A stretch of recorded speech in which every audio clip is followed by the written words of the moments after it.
Ini yang akan kamu lihat kalau Anda sudah meninggal. Assalamualaikum teman-teman Cerita Untungs. Kali ini Cerita Untungs mengundang Kiai Sobri Lubis yang akan membahas tentang tahapan dalam kematian dan apakah ada kehidupan setelah kematian. Saksikan kisah lengkapnya hanya di Cerita Untungs.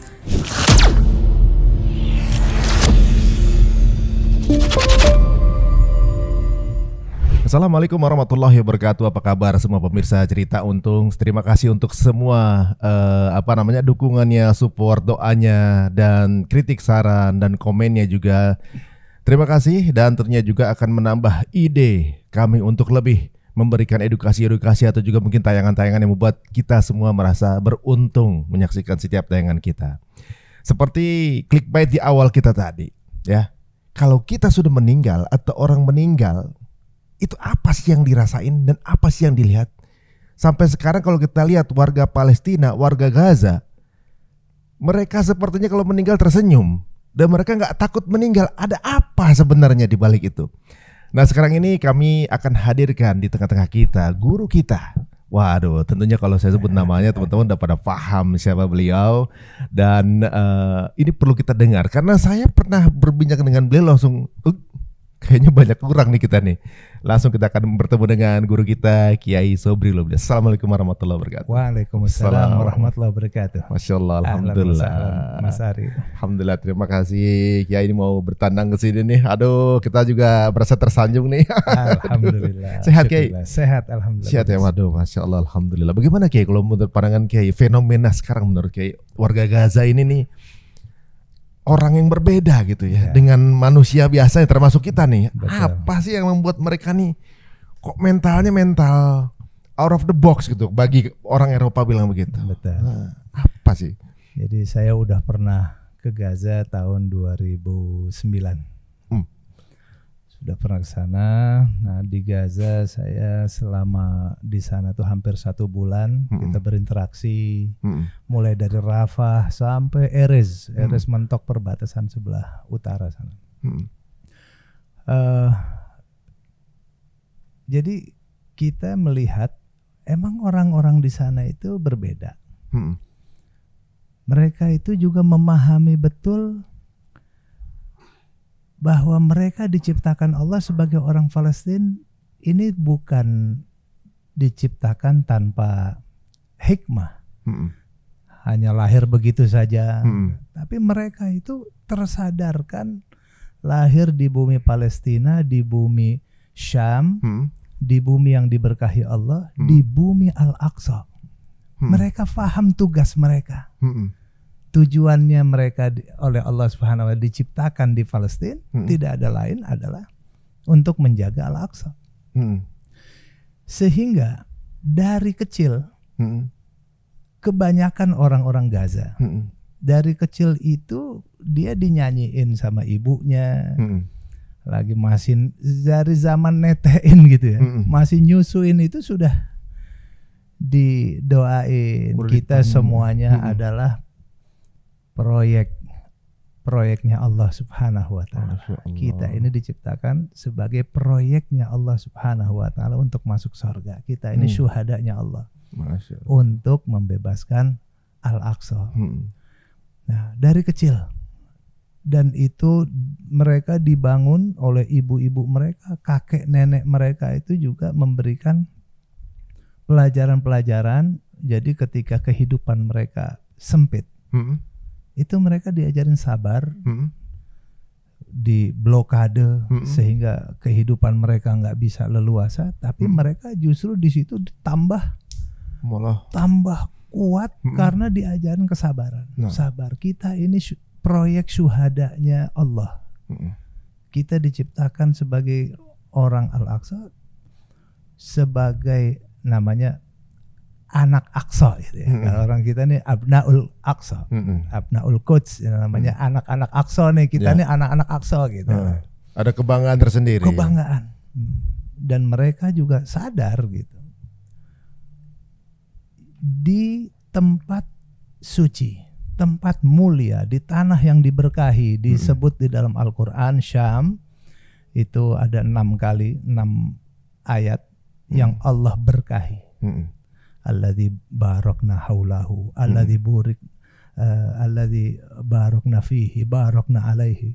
6 ayat menyatakan keberkahan tanah Syam. Kalau disebut Syam berarti pusatnya adalah Palestina. Iya. Dan 1 kali ayat tentang kesucian, Ardul Muqaddas, tanah suci. Nah, itu juga jadi kebanggaan tersendiri. Nah, sebagai anak-anaknya orang Syam. Nah, itu saya lihat doktrin itu berjalan. Nah, doktrin berjalan dan mereka juga faham yang mereka hadapi ini adalah siapa? Orang paling kejam, paling biadab di dunia dan paling benci terhadap orang beriman. Dan mereka yang dijodohkan untuk bertemu itu berarti paling hebat ya? Itu dia. Mereka itu di doktrin, kamu nih yang berhadapan sama kamu ini orang, disebutnya apalagi opininya Israel itu adalah negeri terkuat di dunia, termasuk negeri terhebat di dunia, tercanggih, teknologi paling canggih dan lain-lain. Itu kamu dilahirkan untuk menghadapi itu tuh dari kecil udah tersampaikan, sehingga anak-anak kecil di sana juga paham tugasnya. Saya anak Gaza. Nah, saya jumpa orang korban yang rumahnya runtuh waktu itu. Istrinya meninggal, anaknya 4 meninggal, tinggal 2 anaknya. Kita ketemu, ngobrol, ketawa, gembira, dia bahagia. Saya bilang kok nggak ada tanda-tanda Sedihan gitu ya. Sedih. Jadi orang Gaza itu sedih, menangis itu cuma 2-3 hari aja. Kita lihat awal dia meninggal, itu sedih. Sedihnya bukan sedih gimana, sedih perpisahan, Mas. Sedih berpisah seperti Nabi SAW ketika putranya Ibrahim meninggal, Nabi menangis. Ditanya oleh para sahabat, ya Rasulullah, engkau masih menangis juga? Dia bilang, aku menangis ini adalah perpisahan. Ini adalah rahmah, perpisahan kasih sayang. Menangisnya menangis kasih sayang, menangis rahmah, bukan menangis yang diharamkan, itu niyahah namanya, meratapi. Nabi tidak menatapi, tidak meratapi, tidak meraung-raung, tidak enggak. Itu dilarang. Cuma kalau nangis itu adalah nangis perpisahan, nangis kasih sayang. Paling top orang Gaza meninggal dunia, keluarganya 2-3 hari sedih menangis. Habis itu gembira dia, alhamdulillah anak saya sudah duluan ke sorga. Justru saya nih yang masih belum. Alhamdulillah istri saya sudah duluan. Tinggal saya pegang tinggal 2 nih anak saya sekarang nih. Semoga kita semuanya bisa segera kembali ke sorga. Dan saya di sana saya nggak ngeh. Awal masuk dari Rafah ke dalam itu setiap depan gang itu ada spanduk, ada baliho, ada banner, ada gambar orang, anak muda, orang tua. Ada pegang senjata dan saya pikir oh ini mah demokrasi di sini nih, berarti ini calon legislatif atau apa. Saya nggak baca. Oh, foto sosok gitu ya? Iya, foto sosok. Udah 2 hari 3 hari di sana baru saya baca tulisannya Asyahid. Oh, malah begitu. Oh, tulisannya selamat jalan. Saudara kami Asyahid, ya Allah. Engkau menang, kami belum menang. Kami akan spanduk di jalanan, di depan rumah yang syahid. Itu masyarakat bikin banner. Padahal yang meninggal nggak lihat itu ya? Iya kan? Ini jadi itu menaikkan untuk yang masih hidup ini jadi semangat. Yang masih hidup, khususnya keluarga. Jangan sedih dong. Itu anak udahlah masuk ke sorga gitu. Udah lulus gitu ya. Lulus langsung ke sorga itu. Justru Anda bangga seharusnya punya anak masuk sorga. Anda berhasil. Anak Anda nanti yang akan menolongkan Anda juga. Ini di mana-mana suasana seperti itu. Jadi saya begitu ini, ya Allah, oh ini satu wilayah yang berbeda. Itu berjalan. Nah, ada saat perang kemarin ini saya lihat Artinya Allah nih berbuat. Ada seorang dosen perempuan, saat dia kirim voice note kepada saudaranya di luar negeri. Saya lagi mencekam nih, lagi ada bom-bom di sekeliling rumah saya. Terus gimana? Semoga kamu aman, kita aman insya Allah dan nggak masalah. Doakan saya doa. Dengan tenang dosen ini mengatakan, dengan tenang kita alhamdulillah tenang, sabar. Apa yang membuat engkau tenang? Anak-anak saya di sini tadinya saya cemas. Awal-awal perang kami ketakutan, kata dia. Tapi ternyata anak saya umur 2 tahun bicara kepada saya, Mama, kalau kita ditembak Israel, kita dibom, kita mati, kita syahid kan, masuk surga kan Mama? Ibunya kaget ini. Enggak mungkin anak 2 tahun bisa mengeluarkan kata-kata seperti itu. Dia tahu anaknya kan? Anak 2 tahun bisa dengan santainya, lugu wajahnya mengatakan, kalau kita sampai mati, kita syahid kan, kita masuk surga kan Mama? Ini ibunya lagi ketakutan, mengkhawatirkan anak-anaknya. Tiba-tiba ada anaknya berbicara seperti itu. Dia bilang, ini Allah yang mengeluarkan suara. Ini bukan anak saya. Anak saya belum punya kemampuan seperti itu. Kalimat-kalimat seperti ini muncul dari anak-anak kecil yang sangat yang dikatakan tidak mungkin mengeluarkan kalimat-kalimat seperti itu. Nah, ini terjadi di mana-mana di Gaza saat lagi perang, sehingga orang tua itu ya sudah, kita nggak keluar dari rumah. Dia mau serang rumah kita kemanapun, silahkan saja. Kita tidak akan keluar dari rumah. Kalau emang harus runtuh, mahdum dalam hadis Nabi SAW, mahdum itu termasuk syahid. Mahdum itu orang yang tertimpa reruntuhan. Itu termasuk matinya syahid. Mati syahid. Nah, jadi kita syahid, nggak ada masalah. Jadi dia bilang kalau kita kena ya syahid, kalau enggak ya enggak. Sesimpel itu ya mikirnya. Jadi nggak ada kekhawatiran gitu ya. Ya seperti itu. Nah, kemudian bayangin ini, kita lihat gerak-gerik Allah Subhanahu wa taala. Ada satu orang, salah satu penggerak anak muda di sana, dia tewas dia syahid kena bom. Tiba-tiba tangannya satu begini, nggak bisa ditekuk, tetap begini. Jadi begitu dia tetap tangannya tetap begini.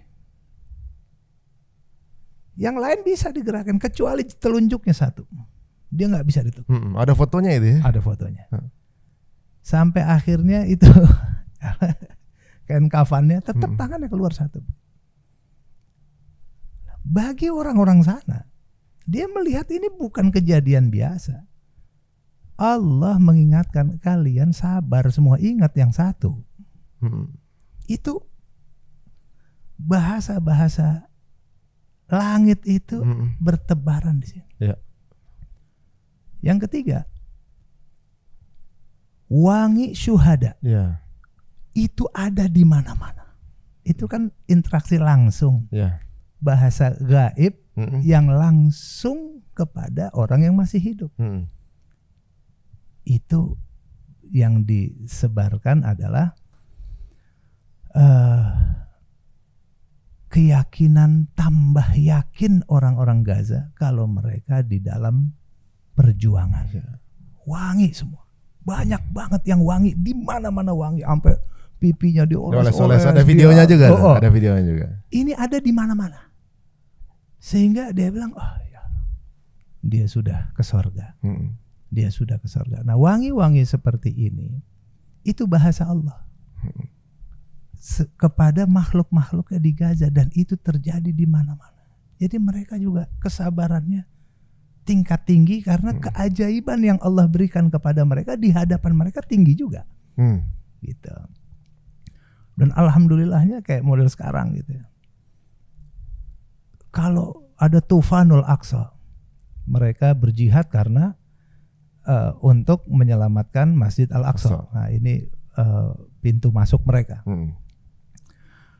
Mereka serang Israel habis-habisan tanggal 7 Oktober dan sampai sekarang masih bertahan. Ya. Sudah hampir 8 bulan. Iya. Apa yang terjadi? Ya, kita kalau melihat Gaza, kita jangan lihat orang sipilnya saja. Iya. Kalau kita lihat orang sipilnya, Masya Allah, orang sipilnya ya mereka nggak bisa melawan gitu. Iya.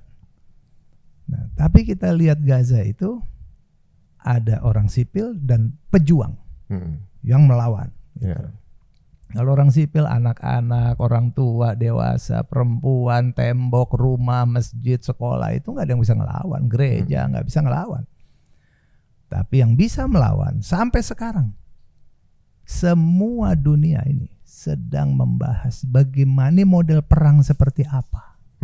Akademi-akademi militer sedang membahas model perang seperti apa ini. Amerika, Inggris, Prancis yang full teknologi dalam militer nggak bisa tembus markasnya Hamas. 8 bulan. Sementara opini yang dibangun Israel udah ceritanya apa setelah Hamas, apa setelah ini. Boro-boro cerita apa setelah Hamas, yang ada Israelnya bisa sepi sekarang, udah pada keluar, orang udah bubar. Sehari harus ngeluarin budget 4 triliun. Rugi dia. Subhanallah. Ini satu keajaiban yang terjadi. Kalau cerita orang sipil, makasih. Ya kita memang sedih. Hari-hari kita lihat pembantaian. Tapi ketika kita lihat pejuang, sampai hari ini Gaza itu menjadi ladang pembantaian IDF, tentara-tentara Zionis. Masya Allah. Saya dengar kabar katanya udah puluhan ribu juga tuh tentara habis itu kan. Habis. Kalau di sana yang jatuh IDF, kalau di sini rakyat, berarti cemen secara mental. Yang menarik gini guys ya.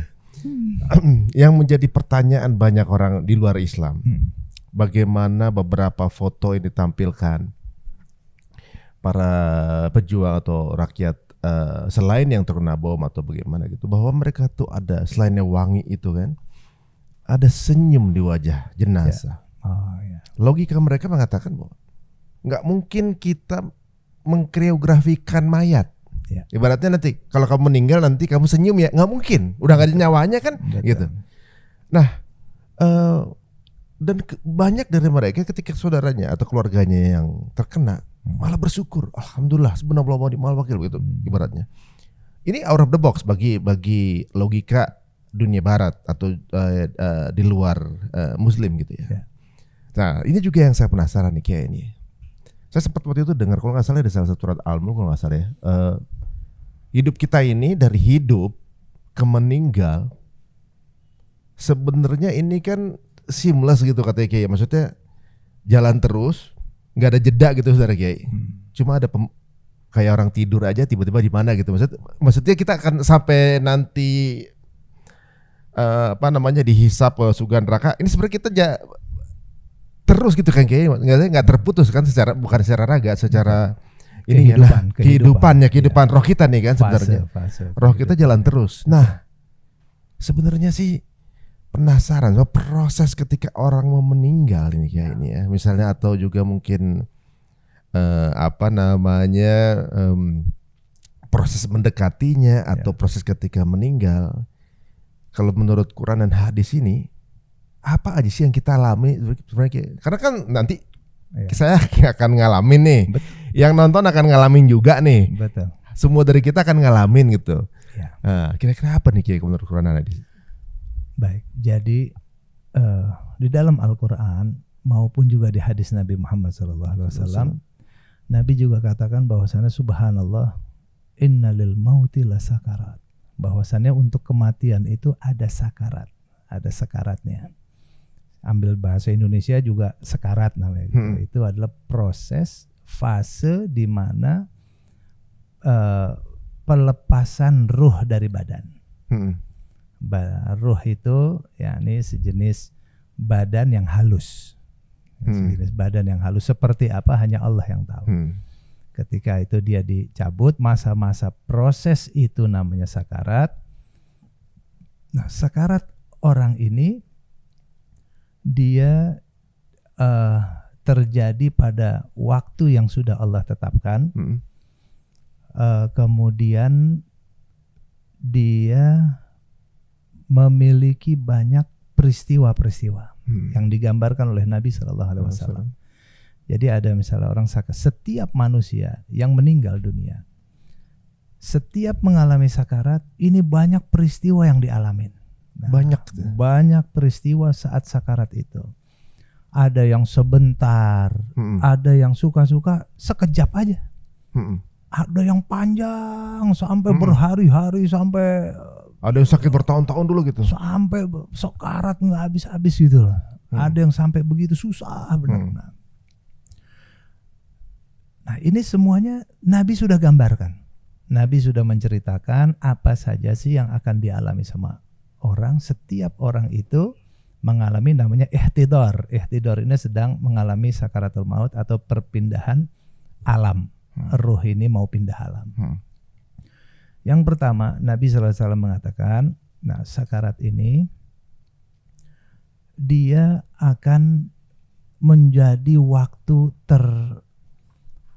paling dahsyat bagi setiap manusia, paling dahsyat. Nah, karena dia nggak pernah melihat, tidak ada pengalamannya, Nah, jadi setiap orang akan mengalami sakarat itu. Kalau secara fisik kita bisa pelajari secara fisik bagaimana detak jantung nanti mulai melemah. Udah oksigen di dalam darah seperti apa melemah, kemudian daya ingat, kemudian mata, dan organ-organ tubuh lain mulai melemah. Itu secara fisik bisa dipelajari, tergantung kondisi seseorang, masing-masing berbeda-beda. Itu secara fisik. Tapi secara ruh kita nih apaan aja, kayak yang tadi Mas Ari bilang, kok bisa tiba-tiba ada orang tersenyum atau keluar wangi, ada apa? Nabi udah kasih cerita. Ya, saya penasaran juga, rasanya apa tuh Kiai? Sakit apa enak gitu? Kalau sakit pasti sakit. Dan yang paling ngalamin sakitnya sakarat adalah para nabi. Para nabi itu justru dia mengalami rasa sakarat dan sakitnya bukan main. Nah, kemudian Nabi Muhammad SAW mengalami sakit yang begitu berat. Lalu Nabi berdoa, ya Allah ringankanlah bagi umatku dalam sakarat. Ini terlalu sakit yang Nabi rasakan. Sehingga Nabi doakan umatnya jangan ngalamin sakit seperti saya begini. Subhanallah. Jadi kita ini sebenarnya umat Nabi Muhammad ini teringankan dengan doa Nabi SAW. Nah, kita suka-suka berdoa, Allahumma hawwin alaina fi sakaratil maut. Ya Allah mudahkan bagi kami dalam sakaratul maut. Nah, sakitnya kayak itu nggak pernah seperti selama hidup nih, tangan kita kepotong kayak apa ke gergaji, apa ke gilas, itu belum pernah sakit kayak gitu. Belum pernah sakitnya seperti 300 kali sayatan. Kemudian sayatan itu pokoknya sakitnya bukan main. Nah, tapi begitu dia sakit lepas, terlepas, nah disitulah bagi orang-orang beriman kemana dia dibawa. Nah, yang pertama saat kita cerita sakarat dulu ya sakarat. Yang agak mudah. Ketika orang sakarat itu Allah berfirman dalam Al-Quran, fakashafna anka ghita'aka fabasaruka al-yawma hadid. Kami buka bagi orang yang sedang sakarat itu ghita'aka, tabirnya. Jadi tadi ada tabir, kashafna anka ghita'ak. Kami buka itu tabir, fabasarukal yauma hadid, maka matamu pada waktu itu tajam. Nah, mata mulai tajam. Kenapa mata mulai tajam? Karena dia mulai melihat hal-hal yang selama ini dia nggak pernah lihat. Mulai alam gaib kebuka. Mulai dia lihat malaikat, dia lihat jin, dia lihat. Cuman dia mungkin udah susah. Ada yang masih mudah mengeluarkan kata-kata, dia bisa berbicara. Tapi ada juga yang dalam kondisi sakit lemah, tapi dia ngelihat. Itulah suka-suka mata. Ada yang ke kanan, ke kiri, ke atas, ke depan, ke belakang begitu. Nah itu udah pertanda. Tanda yang pertama, ini sudah mau sakarat. buru-buru ditemenin. Nah, ini jadi kewajiban kita nih, tugas kita apa? Jadi sebenarnya mengenal ilmu kematian ini bukan untuk orang tua. Ini untuk kita semua. Kenapa? Karena orang yang sakaratul maut itu memerlukan pertolongan. Memerlukan pertolongan kita karena di situ terjadi perebutan antara setan ingin menjadikan dia su'ul khotimah. Itu waktu terakhir bagi setan menyesatkan dia. Masih dicoba itu, Kiai? Ini waktu terakhir dia. Jadi setan akan berbicara sesama temannya, tidak ada waktu lagi untuk kalian menyesatkan dia kecuali sekarang. Semampu kalian, itu sekuat tenaga setan menyesatkan orang ini. Caranya gimana, Kiai? Nah, akhirnya datanglah setan bersosok seorang ibunya atau seorang ayahnya. Dia berupa orang. Nah, ayah kan udah mati duluan. Oh, menggambarkan orang yang udah duluan meninggal. Datang lagi. Ayahnya datang. Ayah kan udah mati duluan. Ayah nggak mungkin menyesatkan kamu. Nggak mungkin. Ayo deh. Untung pas ayah mau meninggal itu ada orang-orang yang ngajarin ayah. Itu nggak bener itu, Muhammad, kiai-kiai itu nggak bener tuh, tinggalin tuh, Islam tuh nggak bener. Yang bener tuh agama ini, agama itu, begitu. Itu di injury time ada itu. Seperti itu. Kalau dia lemah iman, wah ayah saya nggak mungkin menyengsarakan saya. Saya dulu sayang betul sama saya. Tapi kalau iman dia kuat, dia tolak tuh. Enggak. Nah, suka-suka ada orang keluar kalimat tidak. Itu tidak itu seperti yang dialamin Imam Ahmad bin Hambal. Imam Ahmad bin Hambal itu ketika dia sedang di sakaratul maut ditanya, kenapa tadi kamu bilang tidak? Aku lagi menolak, setan datang kepada saya, mengajak saya untuk keluar daripada agama Islam. Itu sekelas Imam Ahmad bin Hambal. Aduh, sekelas Nabi, sekelas Imam pada berat gimana kita? Nah ini yang berikutnya, kalau kita tolak dia iman kita, nanti dia sosok ibu kita, datang sosok ibu. Nah, nggak cuma satu, Ki. Wah, ibu kan udah mati duluan. Yang bener tuh ayah kamu, yang bener tuh agama ini, agama itu. Itu paling bener tuh Yahudi, itu paling bener. Udah tinggalin Muhammad, udah nggak bener tuh semua. Kamu selamat kalau kamu ikutin agama Nasrani, ahli kitab, agama yang lain-lain. Ibunya nggak mungkin dong nyesatin dia. Untung ibu juga terselamatkan. Ayo deh kamu ikut. Kalau imannya kuat, ibunya dia tolak. Tidak. Nah, itu pentingnya ada orang di sebelah. Supaya kalau orang mengerti kondisi, buru-buru jangan dibiarin lama-lama. Orang yang sedang sakarat ini dibiarin sendirian, dia dikerjain setan terus tuh. Oh, ya, jadi tugasnya yang nungguin apa ya? Yang nungguin begitu tahu ini orang sudah dalam kondisi kritis, sudah mulai ada tanda-tanda. Yang pertama,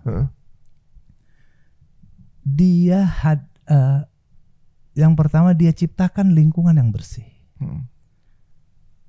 Mulai dia baca surat Yasin.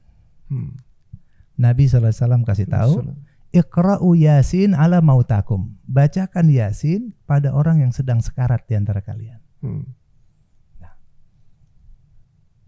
ada dua pengertian dari hadis ini. Ada bacakan Yasin pada orang yang sedang sekarat dan bacakan Yasin pada orang yang sudah meninggal di antara kalian. Ini ada dua pengertian ulama dalam menerjemahkan makna hadis.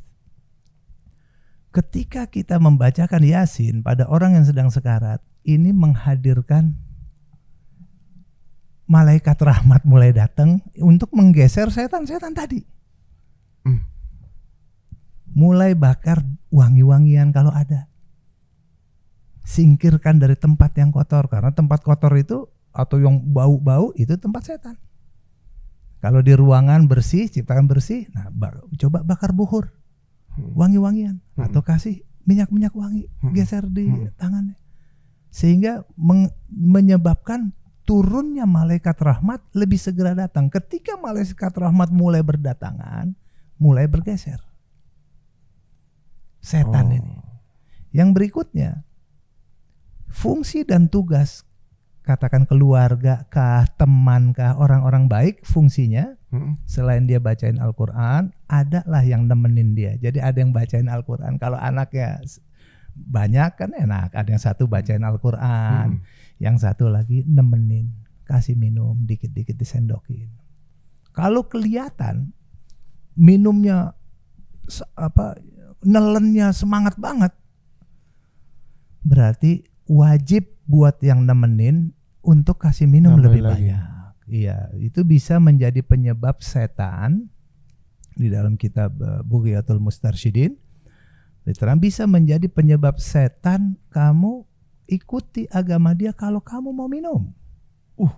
Kamu kalau mau minum, ini minumnya, saya udah siapin. Ayo ikutin, bener itu ayah kamu tadi.